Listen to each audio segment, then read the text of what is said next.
وہ کم از کم شیرنی نہیں۔ میں اچھی طرح جانتا تھا کہ شیر کی موجودگی میں ماحول کس قسم کی تبدیلیاں جنم لیتی ہیں۔ شاید راجو نے بھی یہ بات محسوس کر لی۔ اسی لمحے ناقابل بیان حد تک تیز بدبو کا بھپکا میرے نتنوں سے ٹکرایا۔ میں نے بے اختیار اپنی نظریں اس طرف گھمائی جہاں سے بدبو آئی تھی۔ ادھر جھاڑیوں میں سرسراہٹ ہو رہی تھی جو وہاں کسی کی موجودگی کا پتہ دیتی تھی۔ تاہم کوئی جانور مثلاً گیدڑ بھی جھاڑی ہلا سکتا تھا، اس لیے میں خاموشی سے بیٹھا رہا۔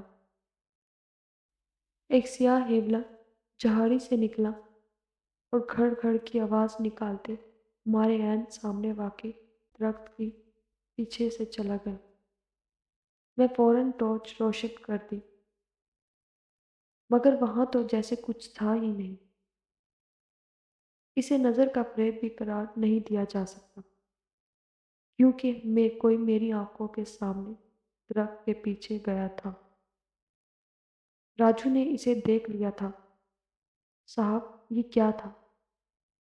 اس کی سرسراہتی ہوئی آواز میری سماعت میں پڑی۔ میں نے کوئی جواب نہ دیا اور ٹارچ کی روشنی اسی درخت پر ڈالے رکھی۔ اس دوران میرا دل طرح طرح کے خیالوں کا شکار تھا۔ میری شکاری زندگی میں چند بار ہی ایسا ہوا تھا کہ کوئی بھولا بھٹکا انسان عین اسی لمحے جنگل میں آ ٹپکا جب میں مچان پر بیٹھے شیر کا انتظار کر رہا تھا۔ تب میں نے بڑی مشکل سے نہ صرف درندے کو پکڑ کر کردار تک پہنچایا بلکہ اس شخص کی جان بھی بچا لی۔ مجھے لگ رہا تھا کہ میں پھر ایسی ہی گھٹن صورتحال سے دوچار ہوں۔ اس لمحے جنگل کا چپا چپا گہرے سکوت میں غرق ہو گیا تھا۔ میں نے رائفل پر گرفت مضبوط کر لی۔ اس کا کندھا میری ران پر ٹکا ہوا تھا۔ میں بڑی احتیاط سے آہستہ آہستہ اسے کندھے تک لانے میں کامیاب ہوا۔ تقریباً 10 منٹ یوں ہی گزر گئے۔ رات کا بڑا حصہ گزر چکا تھا اور سردی عروج پر تھی۔ داہنی طرف سے آواز آئی اور اب میں نے اس پر اپنی سماعت مرتکز کر دی۔ یوں لگتا تھا جیسے کوئی جاندار خشک پتوں پر دبے پاؤں چل رہا ہے۔ کچھ وقت کے بعد وہ آواز مزید واضح ہو گئی۔ اب میں اسے بخوبی پہچان سکتا تھا۔ آواز خشک پتوں پر بھاری جسم والے جانور کے چلنے سے پیدا ہو رہی تھی۔ رات کی اس پہر آدم خور شیرنی کے علاوہ اور کون ہو سکتا تھا؟ پرندے اور دوسرے جانور بھی درندے کی موجودگی سے باخبر تھے، اس لیے ہم چپ کر بیٹھ گئے۔ کچھ دیر بعد مچان کے بالمقابل پتوں کے چڑچڑانے کی آواز سنائی دی اور لمبی لمبی گھاس میں سے شیرنی کا بڑا سا سر برآمد ہوا۔ اس کی آنکھیں مندر کی دیوار کے اس شفاف پر مرکوز تھی جہاں اسے غالباً وہ احاطے میں داخل ہوا کرتی تھی۔ میں نے سانس روک لی۔ میں اس وقت گولی چلانے کا خطرہ مول نہیں لے سکتا تھا جب تک کہ درندہ مکمل طور پر میرے سامنے آ جاتا۔ چند وقت گزرنے کے بعد شیرنی 2 چھلانگوں میں کھاتے کے اندر آ گئی۔ کھاتے کے اس حصے میں درختوں سے چھن کر آنے والی چاندنی نے سما کچھ روشن کر رکھا تھا۔ میں مدھم روشنی میں یہ دیکھ کر کانپ اٹھا کہ شیرنی نے ایک انسانی لاش اٹھا رکھی تھی۔ دیکھتے ہی دیکھتے درندے نے لاش زمین پر رکھی اور سٹرپ سٹرپ کی آوازوں کے ساتھ اس کا خون چاٹنے لگی۔ شیرنی شکار کو ہلاک کرنے کے بعد اس کا گوشت کھانے سے پہلے بھوک بڑھانے کی غرض سے خون چاٹتی ہے۔ اس وقت جن احساسات نے میرے وجود کا احاطہ کر لیا تھا، انہیں الفاظ کی شکل دینا کم از کم میرے بس سے باہر ہے۔ لاش کھاتے ہوئے آدم خور کی پشت میری جانب ہو گئی۔ میں نے سانس روک لی، اس کی گردن کا نشانہ لے لیا۔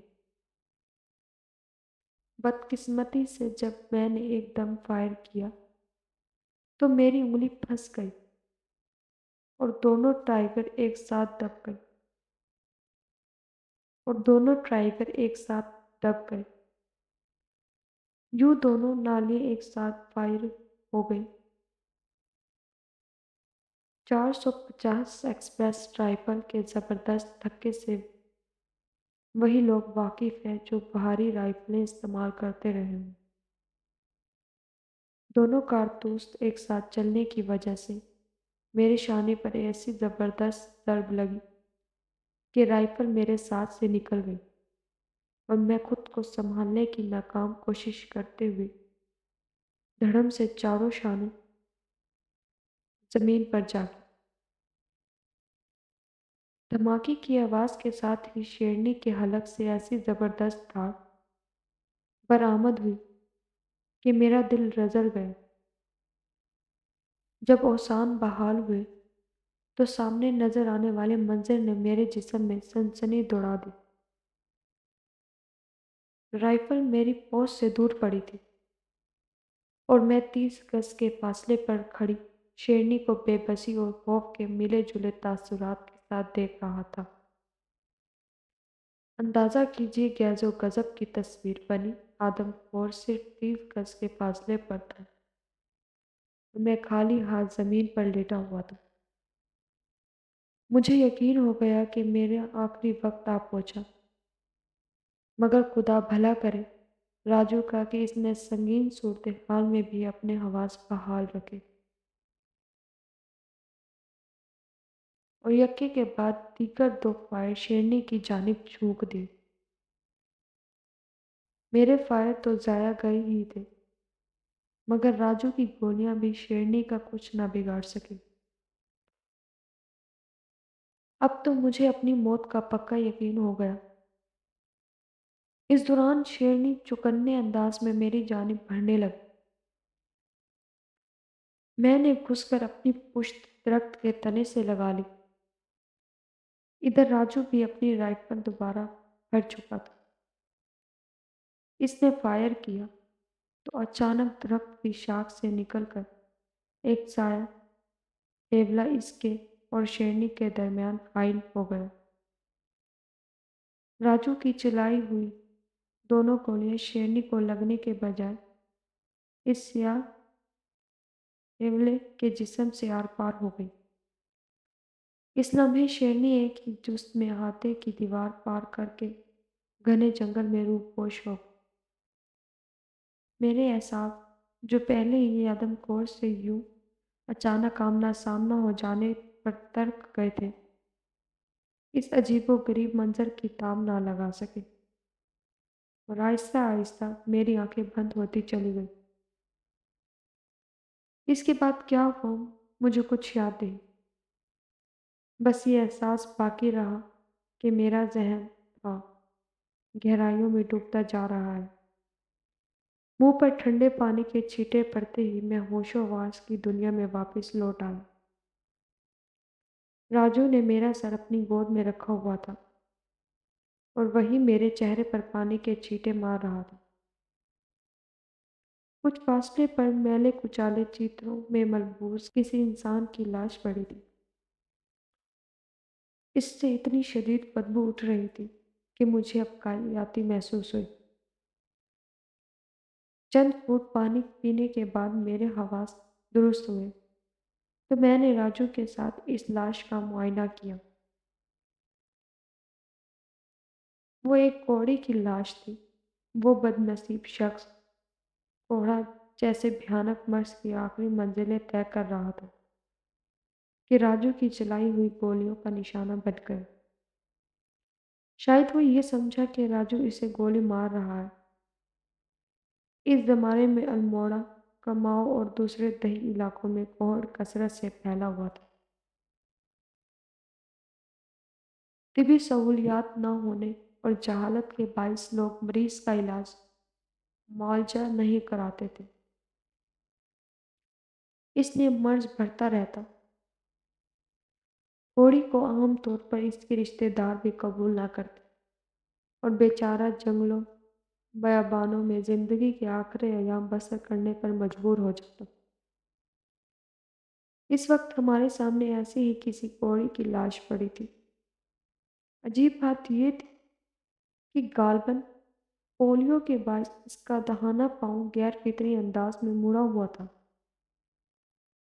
مجھے یقین ہو گیا کہ الٹے قدموں کے وہ نشان اسی بد نصیب شخص کے تھے، اور وہی راتوں کو تکلیف کے باعث جنگل میں چیختا بھی رہتا۔ سادہ دیہاتی اسے پچپل پیری سمجھ کر اس سے خائف ہو گئے۔ نہایت بدبودار گوشت کی وجہ سے اس چلتی پھرتی لاش سے دیگر حیوان تو کیا، شیر بھی قریب نہیں پھٹکتا تھا۔ میرے ہاتھ سے ظلم ہو گیا صاحب۔ راجو کی درد میں ڈوبی آواز میری سماعت سے ٹکرائی۔ میں نے اس کی طرف نگاہ اٹھائی تو صبح کا ضب کے ملگجے اجالے میں راجو کی آنکھوں سے آنسو کی لڑیاں بہتی صاف دکھائی دی۔ ارے بے وقوف، تو نے تو اس بدنصیب پر احسان کیا ہے، میں نے اس کا کندھا جھنجھوڑتے ہوئے کہا، کہ جینے سے یہ اندھی موت ہزار درجے بہتر تھا۔ ہو سکتا ہے وہ بھی مرنا چاہتا تھا، ورنہ ایسے موقع پر کبھی یہاں نہ آتا۔ دن کے اجالے میں ہاتھے کا معائنہ کرنے پر انکشاف ہوا کہ ہماری چلائی ہوئی گولیوں میں سے کوئی ایک شیرنی کو زخمی کر گئی تھی، کیونکہ خون کے نشانات جنگل میں خاصی دور تک چلے گئے تھے۔ شیر کے شکار کا سب سے خطرناک مرحلہ اسے تعاقب کر کے ہلاک کرنا ہے۔ مچان پر سے تو کوئی بھی درندہ بآسانی شکار کیا جا سکتا ہے، لیکن دو بڑے مقابلے میں شکاری کی اپنی جان جانے کے امکانات بھی خاصے ہوتے ہیں، خصوصاً جب شیر زخمی ہو تو خطرہ دو چند ہو جاتا ہے۔ ہم نے فوراً شیرنی کا تعاقب کرنا مناسب نہیں سمجھا اور گاؤں واپس آ گئے۔ نمبردار ہماری بات سن کر حیران پریشان ہو گیا۔ ہمارے یقین دلانے کے باوجود یہی سمجھتا رہا کہ جنگل اب بھی پچپل پہری سے آباد ہے۔ تاہم جب اس نے دوسرے لوگوں کے ساتھ جا کر کوڑی کی لاش دیکھی تو ان سب کا خوف دور ہوا اور انہیں یقین ہو گیا کہ دیہات کے بادشاہوں کو ایک آدم خور شیرنی ہلاک کر رہی ہے۔ ہمارے استفسار پر اس نے بتایا کہ اس گھوڑے کے مالک کا تاحال کوئی سراغ نہیں مل سکا۔ 2 گھنٹے آرام کرنے کے بعد ہم نے تھانے سے شیر کے شکار میں استعمال ہونے والے سدھائے ہوئے گھوڑے منگوائے اور آدم خور کے تعاقب میں نکل کھڑے ہوئے۔ یاد رہے جو آدم خور کا تجربہ بڑھے، اس کی مکاری، چالاکی اور سپاکی بڑھتی جاتی ہے۔ اس کی حسادت اتنی قوی ہو جاتی کہ وہ دور سے شکاری کی بو پا لیتا ہے اور پھر ادھر کا رخ نہیں کرتا۔ ایسے میں اگر وہ شکاری کے ہاتھوں زخمی بھی ہو جائے تو معاملہ مزید غمگین ہو جاتا ہے۔ دوسری طرف زخمی آدم خور کو تلاش کر کے ہلاک کرنا بڑے دل پردے کا کام ہے۔ عام طور پر شکاری شیر تلاش کرنے کے لیے خانقاہ کراتے ہیں۔ چونکہ میں پہلے 2 مرتبہ خانقے کے دوران تلخ تجربات سے دوچار ہو چکا تھا، اس لیے میں نے وعدہ کر لیا تھا کہ آئندہ کبھی آگے کا سہارا نہیں لوں گا۔ ہم نے زخمی شیرنی کو تلاش کرنے کی مہم کا آغاز شروع کرا۔ خاصی دور تک زخمی درندے کے خون کے نشانات ہماری رہنمائی کرتے رہے۔ ہلدار کا وہ علاقہ خاصا زرخیز اور شاداب تھا۔ چھوٹے چھوٹے پہاڑ گھنے جنگلوں سے ڈھکے ہوئے تھے۔ جہاں جنگل زیادہ گھنا ہوتا وہاں دل فریب مرغزار میلوں تک پھیلے نظر آتے۔ ان میں ہرن، چیتے اور دوسرے جانور پرندے باکثرت گھوم رہے تھے۔ کہیں کہیں شیر اور چیتے بھی دیکھنے کو ملے، لیکن ان میں کوئی بھی ہمارا مطلوبہ درندہ نہ تھا۔ اس لیے ہم ان سے کترا کر آگے بڑھتے رہے۔ جنگل سے نکل کر ہم ایک ناہموار علاقے میں پہنچ گئے۔ وہاں اونچے نیچے ٹیلوں کی پہاڑیاں تھیں۔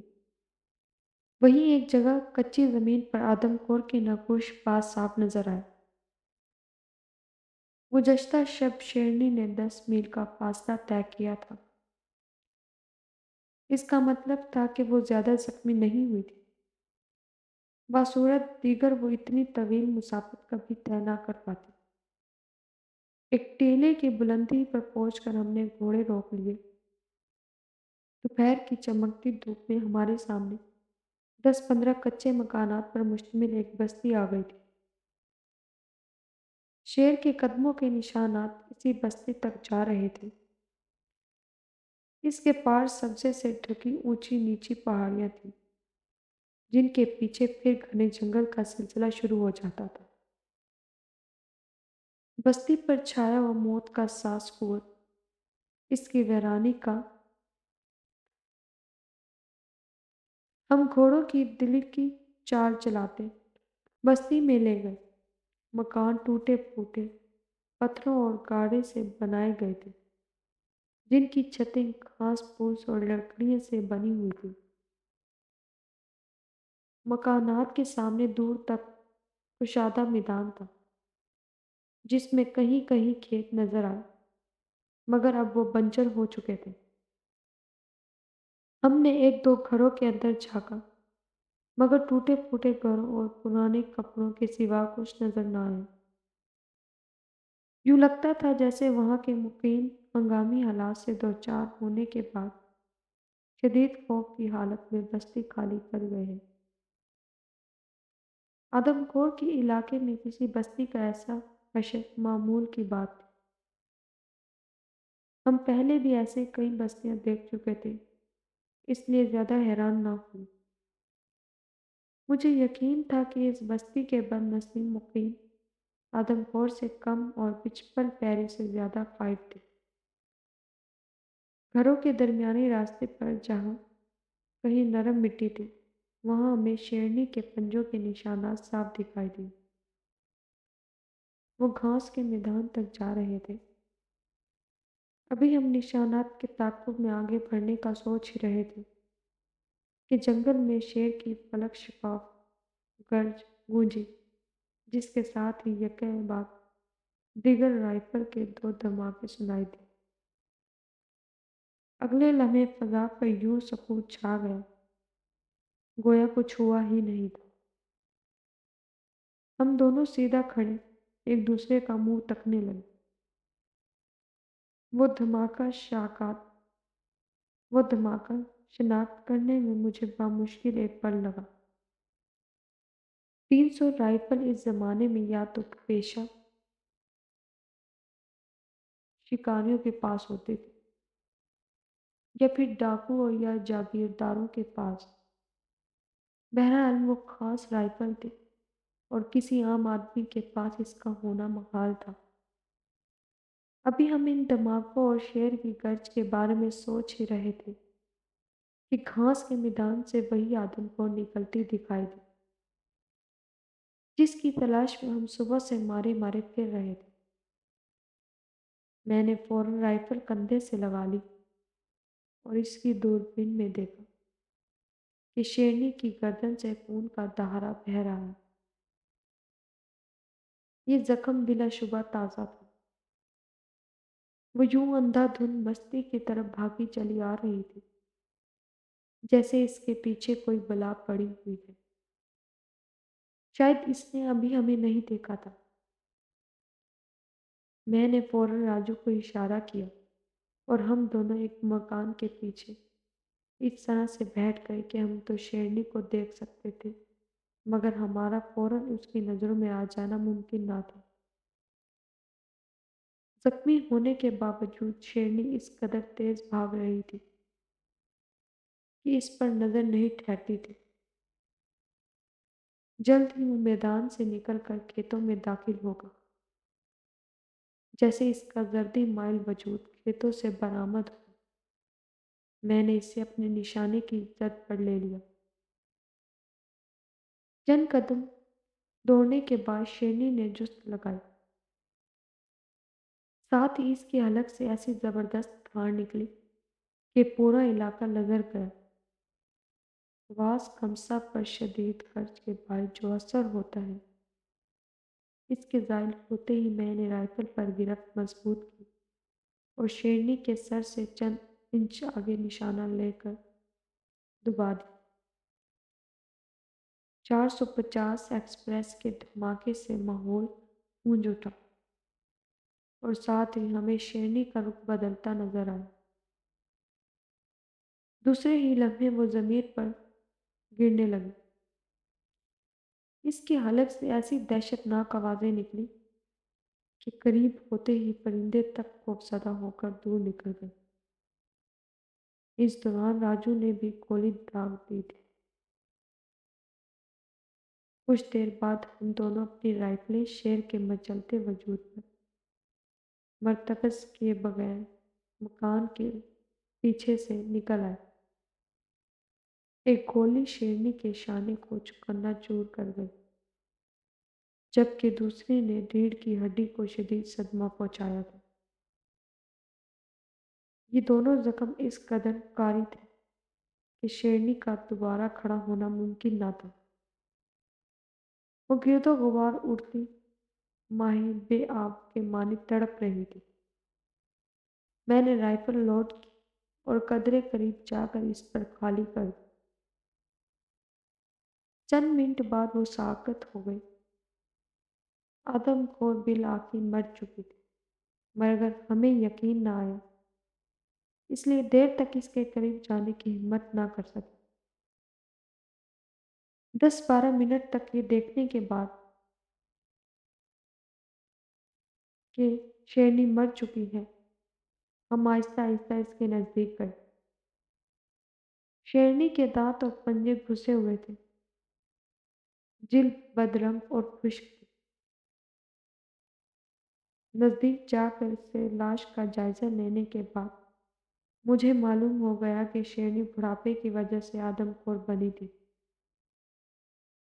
ابھی ہم شیرنی کے معائنے سے فارغ ہوئے تھے کہ جنگل کی طرف سے گھوڑے کی ٹاپوں کی آواز سنائی دی۔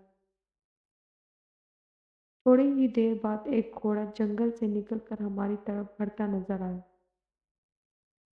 دور سے دیکھنے پر لگتا تھا جیسے گھوڑے کی پیٹھ پر کوئی بوری لدی ہے۔ جوں جوں گھوڑا قریب آیا، منظر واضح ہو گیا۔ اس پر کوئی آدمی ڈھکا پڑا تھا۔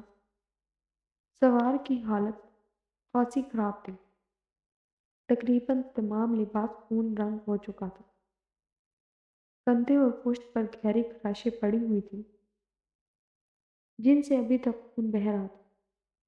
زخمی ہونے کے باوجود سوار کے حواس پوری طرح مختل نہ ہوئے تھے اور اس نے دونوں بازو گھوڑے کی گردن میں حمائل کر کے خود کو گرنے سے بچایا ہوا تھا۔ گھوڑے کی پشت پر بھی خراشیں نظر آ رہی تھی۔ ہم نے سوار کو سنبھالا اور اسے فوراً گاؤں لے آئے۔ راجو ہر قسم کے زخموں کی دیکھ بھال مہارت سے کر لیتا تھا۔ گاؤں پہنچتے ہی اس نے سوار کے زخم صاف کرنے کے بعد ان پر مرہم پٹی کر دی۔ مجھے یقین تھا کہ سوار کی یہ حالت آدم خور کی وجہ سے ہوئی تھی۔ پورے علاقے میں یہ خبر جنگل کی آگ کی طرح پھیل گئی کہ آدم خور شیرنی چل بسی ہے۔ لوگ دور دور سے اسے دیکھنے آنے لگے۔ پھلدار کے باسی تو اس قدر خوش ہوئے کہ انہوں نے ہماری شان میں باقاعدہ جشن کا اختتام کر ڈالا۔ کچھ دن بعد زخمی سوار کے زخم بڑھنے لگے اور وہ بول چال کے قابل ہو گئے۔ ایک شام رازو کے ساتھ جا کر میں نے اس کی خیریت دریافت کی۔ ساتھ ہی میں نے یہ بھی جاننا چاہتا تھا کہ وہ کون ہے اور کہاں جا رہا تھا۔ ہمیں جنگل سے 500 رائفل مل گئی جو غالباً تب اس کے ہاتھوں سے چھوٹ کر گر پڑی جب شیرنی نے حملہ کیا تھا۔ میں پہلے ہی بیان کر چکا ہوں کہ وہ رائفل جاگیرداروں، ڈاکوؤں یا پھر شکاریوں کے پاس ہی ہوا کرتی تھی، لہٰذا میں اس شخص کی حقیقت جاننے کے لیے بےتاب تھا۔ بڑے اصرار کے بعد وہ ہمیں اپنی آپ بیتی سنانے پر رضامند ہوا، مگر اس نے میری حقیقت جاننے کے بعد مجھ سے وعدہ لیا کہ میں اس کی بات جاننے کے بعد اسے آگے جانے سے نہیں روکوں گا۔ اس کی کہانی خاصی بے ربط تھی، جیسے سنتے سناتے اور وہ اکثر ہو جاتا۔ میں اپنے الفاظ میں اسے بیان کرتی ہوں۔ وہ پھلدار اسے 20 میل دور واقع جاگیر ڈہلوانا کے جاگیردار کا اکلوتا بیٹا نارمل پانڈے تھا۔ خاصی بڑی جاگیر کا اکلوتا وارث ہونے کے ناطے اس کی پرورش بڑے نازوں سے کی گئی۔ ساتھ ساتھ اسے سیر و شکار کا بھی شوق تھا۔ یوں تو اس کی زندگی میں ہر خوشی تھی، مگر شادی کے بعد اسے ایک دکھ نے آ لی۔ یہ اولاد نہ ہونے کا دکھ تھا۔ اس کی بیوی حسن اور جمال اور دولت میں یکتا تھی، مگر قدرت کو اس کی گود ہری کرنا منظور نہ تھا۔ جاگیردار کے ذاتی معالجین نے ہر طرح کے علاج معالجے آزما ڈالے، مگر بے سود۔ آخر میاں بیوی نے جوتشیوں اور پنڈتوں کا سہارا لیا۔ 2 ماہ کی تلاش کے بعد ان کا پالا ایک جوتش سے پڑا جس کا دعویٰ تھا کہ وہ ناممکن کو ممکن بنا سکتا ہے۔ اس نے میاں بیوی کو ایک ایسا عمل بتایا جسے کرنے سے بقول اس کے انہیں زندگی میں ایک بار اولاد مل جاتی، لیکن میاں بیوی کو یہ عمل بالکل پسند نہ آیا، کیونکہ کامیابی کی شرط یہ تھی کہ ایک 10 ماہ کے بچے کے خون سے سر دھویا جائے۔ یہ شرط بیوی کے لیے مخصوص تھی۔ نارمل تو ایسا انسانیت سوز عمل کرنے پر راضی نہ ہوا، لیکن اس کی بیوی چپکے چپکے 10 ماہ کے بچے کی گود میں لگ گئی۔ بالآخر اس کے ملازم نے اسے بتایا کہ پھلدار کے ایک گاؤں میں ایک غریب کمہار کا بیٹا چند روز تک 10 ماہ کا ہو جائے گا۔ جاگیردارنی کے لیے یہ بہت بڑی خبر تھی۔ اپنی گود بھرنے کے لیے وہ کسی کی گود اجاڑنے سے بھی نہ چوکی اور غریب کمہار کا بچہ اٹھا لیا۔ چونکہ اسے خدشہ تھا کہ اس کا شوہر راہ کی رکاوٹ بن جائے گا، اس لیے اس نے عمل کی رات نارمل پانڈے کو نشہ آور دودھ پلا کر بے ہوش کیا اور بچہ لے کر وہاں سے نکل کھڑی ہوئی۔ اس کی منزل وہی سنسان مندر تھا جہاں وہ اپنا عمل کرنے سے قبل خود ہی آدم خور کا شکار بن گئی۔ جیسے ہی مجھے ہوش آیا میں نے ملازموں سے اپنی بیوی کے بارے میں پوچھا۔ انہوں نے بتایا کہ وہ اپنے رشتہ داروں سے ملنے گئی ہے، لیکن میرا دل نہیں مانتا تھا کیونکہ وہ میرے بغیر کبھی کہیں نہ گئی تھی۔ بہرحال کچھ دن انتظار کرنے کے باوجود جب اس کی کوئی خبر نہ ملی تو میں نے اس کے رشتہ داروں کے ہاں جانے کی ٹھانی۔ ابھی میں جنگلوں سے گزر رہا تھا کہ ایک زخمی شیرنی سے میری آمنا سامنا ہو گئی۔ اس کے بعد کے واقعات سے آپ بخوبی واقف ہیں۔ تم نے کہا تھا میں تمہاری آبیتی سننے کے بعد تمہیں آگے جانے سے نہ روکوں، مگر مجھے افسوس ہے کہ تمہارے آگے جانے کا کوئی فائدہ نہیں۔